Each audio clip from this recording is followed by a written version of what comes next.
Hello friends, welcome to 100 Marks channel. இந்த வீடியோல modules and packages பத்தி பார்க்க போறோம். Modules is a collection of functions. So நம்ம function எப்படி எழுதுறதுன்னுலாம் பார்த்தோம்ல. So அந்த functionsல ஒரு collectionனை ஒண்ணா சேர்த்து ஒரு task பண்ற similar functions எல்லாம் ஒண்ணா சேர்த்து ஒரு பாக்ஸ்குள்ள போடுறோம்னு வெச்சுக்கோங்க. அதுதான் நான் module சொல்றேன். For example, math அப்படினு ஒரு module இருக்கு. So அதுக்குள்ள square root, பையோட வேல்யூ, ஸோ இந்த விதமான ஃபங்க்ஷன்ஸ் எல்லாத்தையும் நான் தூக்கி உள்ளே போட்டிருக்கேன். இப்போ ஸ்ட்ரிங் அப்படின்னு ஒரு மாடியூல் இருக்குது. அந்த ஸ்ட்ரிங்குக்குள்ளே லோவர் கேஸ், அப்பர் கேஸ், ஸ்ட்ரிங்கை வச்சு நான் என்னென்ன ஃபங்க்ஷன் வேலை பார்க்க முடியும்னு நான் சொன்னேனோ அந்த விஷயங்களெல்லாம் சேர்த்து ஸ்ட்ரிங் மாடியூல் அப்படின்னு வச்சுருக்காங்க. ஸோ இந்த மாடியூல்ஸ் அப்படின்றது கலெக்ஷன் ஆஃப் ஃபங்க்ஷன்ஸ். இந்த மாடியூல்ஸ் ரெண்டு விதமாக இருக்குது, user define and pre define. So pre define ஃபங்க்ஷன்ஸில் ஸ்ட்ரிங், மேத், ரேண்டம் அப்படின்னு நிறைய மாடியூல்ஸ் இருக்குது. நம்ம ஃபாரில் யூஸ் பண்ண ரேஞ்ச் இருக்குல்ல, ஸோ அதுவுமே ஒன் ஆஃப் த மாடியூலில் இருக்க ஃபங்க்ஷன் தான். ஸோ யூசர் டிஃபைன் மாடியூல் அப்படின்னா நம்ம ஒரு மாடியூலை கிரியேட் பண்ணுறது. ஸோ அந்த மாடியூலை எப்படி நீங்கள் கிரியேட் பண்ணலாம் அப்படின்னா நார்மல் டாட் பிஒய் ஃபைல் தான். நம்ம எப்படி ஒரு பைத்தான் ஃபைலை கிரியேட் பண்ணுறோமோ அதே மாதிரி இதுவும் ஒரு நார்மல் டாட் பிஒய் ஃபைல் தான். பட் என்ன அப்படின்னா இதை இம்போர்ட் பண்ணுறதுக்கான இம்போர்ட் ஸ்டேட்மெண்ட்ஸை இந்த ஃபைலுக்குள்ளே நம்ம போட போகிறோம். ஸோ நான் ஆல்ரெடி சொன்ன மாதிரி module is the collection of functions. நான் ஆல்ரெடி ஒரு 4 ஃபங்க்ஷன் எழுதி வச்சுருக்கேன்.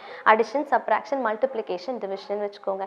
இந்த 4 ஃபங்க்ஷனோட பேரையும் நான் கொண்டு வந்து மேபி ஒரு அரித்மெட்டிக் ஆப்ரேஷன் டாட் பிஒய் அப்படின்னு ஒரு ஃபைலை கிரியேட் பண்ணி அதுக்குள்ள import addition, import subtraction, import multiplication, import division அப்படின்னு சொல்லி இந்த 4 ஃபங்க்ஷன்ஸை இம்போர்ட் பண்ணி ஒரு ஃபைலை எழுதுறேன் அப்படின்னா அதுதான் என்னோட அரித்மெட்டிக் ஆப்ரேஷன் மாடியூல். அண்ட் அந்த மாடியூலுக்குள்ளே இப்போ யார் யார் இருக்காங்க அப்படின்னா அடிஷன் ஃபங்க்ஷன் இருக்குது, சப்ராக்ஷன், டிவிஷன், மல்டிப்ளிகேஷன் இருக்குது. அடுத்ததாக நம்ம பார்க்க போகிறது packages. Packages is a collection of modules. நம்ம மாடியூல்ஸ்னால் என்ன பார்த்தோம்? Collection of functions. ஸோ நிறைய ஃபங்க்ஷன்ஸ் எல்லாம் சேர்த்து ஒரு மாடியூல் கிரியேட் பண்ணியிருக்காங்க. அந்த மாதிரி கொஞ்சம் ரிலேட்டடான மாடியூல்ஸ் எல்லாம் ஒன்றா சேர்ந்து கிரியேட் பண்ணுறது தான் பேக்கேஜ். ஸோ பேக்கேஜும் மாடியூல் மாதிரி நம்ம இம்போர்ட் பண்ணி யூஸ் பண்ணுறது தான்.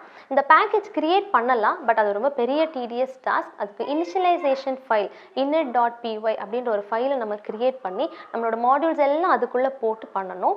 பேக்கேஜஸ் வந்து ப்ரீ டிஃபைன்டாக நிறைய இருக்குது. ஸோ அதில் நீங்கள் மெயினாக பார்த்தீங்கன்னா பை கேம் அப்படின்றது ஒரு பேக்கேஜ். ஸோ அந்த பை கேமை இம்போர்ட் பண்ணி நீங்கள் நிறைய கேமிங் அப்ளிகேஷன்ஸ் பண்ணலாம். ஒரு டர்ட்டில் மூவ் பண்ணுறதா இருக்கட்டும், ஒரு அனிமேஷன்ஸ், ஒரு மல்டிமீடியா, உங்களோட ஸ்க்ரீனில் இருக்க நேவிகேஷன், ஒரு பால் ரன் ஆகிறது, அப்படி சின்ன ப்ரோக்ராம்லேருந்து பெரிய பெரிய அப்ளிகேஷன்ஸ் வரைக்கும் இந்த பேக்கேஜஸ் வச்சு பண்ணலாம்.